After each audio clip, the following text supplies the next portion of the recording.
देवताओं के नतमस्तक होते ही वो साधारण सा योगी कुछ क्षण मौन खड़ा रहा। उसके मुख पर न विजय का गर्व था, न ही पराजित करने का संतोष। बस एक गहरी शांति थी जो स्वयं में संपूर्ण प्रतीत होती थी। स्वर्गलोक में विचित्र सन्नाटा फैल गया।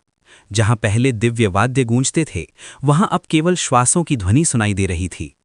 इंद्र, वरुण, अग्नि, वायु सबके मस्तक झुके थे। अभी कुछ ही क्षण पहले वे अपनी शक्तियों पर गर्व कर रहे थे। किसी ने वज्र की चमक दिखाई थी, किसी ने अग्नि की ज्वाला, तो किसी ने आकाश को कंपा देने वाला वेग। पर वो योगी न हिला, न डरा, न मुस्कुराया। उसकी मौन दृष्टि ने ही उनके भीतर छिपे अहंकार को उजागर कर दिया था। इंद्र ने कांपती आवाज में कहा, हे तपस्वी, आपने बिना अस्त्र उठाए, बिना शब्द बोले हमें पराजित कर दिया। हम जानना चाहते हैं आप कौन हैं। योगी ने नेत्र खोले। वे नेत्र साधारण नहीं थे। उनमें आकाश की गहराई थी, समुद्र की स्थिरता थी और काल की अनंतता भी। उन्होंने शांत स्वर में कहा, जिसे तुम खोज रहे हो वो बाहर नहीं, तुम्हारे भीतर है। देवता स्तब्ध रह गए। वे ऐसे उत्तर के अभ्यस्त नहीं थे। उनके प्रश्नों का उत्तर प्रायः शास्त्रों, मंत्रों या युद्ध से मिलता था, पर ये उत्तर उनके भीतर उतर रहा था। योगी आगे बोले, तुम्हें अपनी शक्तियों पर गर्व है क्योंकि तुम उन्हें अपनी समझते हो, पर क्या तुम जानते हो शक्ति आती कहां से है? अग्नि ने कहा, मैं अग्नि हूं, जलाना मेरा स्वभाव है। योगी मुस्कुराए, और यदि तुम्हारा ताप छीन लिया जाए?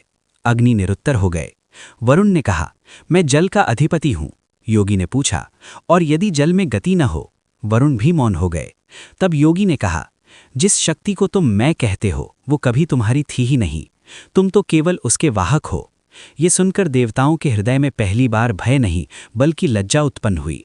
उन्हें अनुभव हुआ कि वे स्वयं को सृष्टि का केंद्र समझ बैठे थे। तभी आकाश में हल्का सा कंपन हुआ। योगी के चारों ओर की वायु बदलने लगी। साधारण भस्मलिप्त देह अब दिव्य तेज से प्रकाशित होने लगी। जटाएं स्वयं खुलने लगी और उनसे गंगा की निर्मल धारा प्रवाहित होने लगी।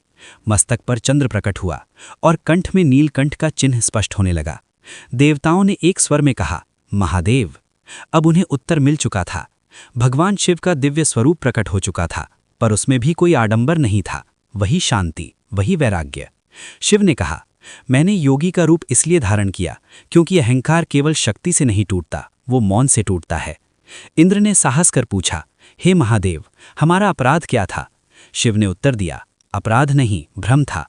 तुम ये भूल गए थे कि देव होना सेवा है, अधिकार नहीं। शिव आगे बोले, जब ज्ञान घमंड बन जाता है तब वो अज्ञान से भी अधिक खतरनाक हो जाता है।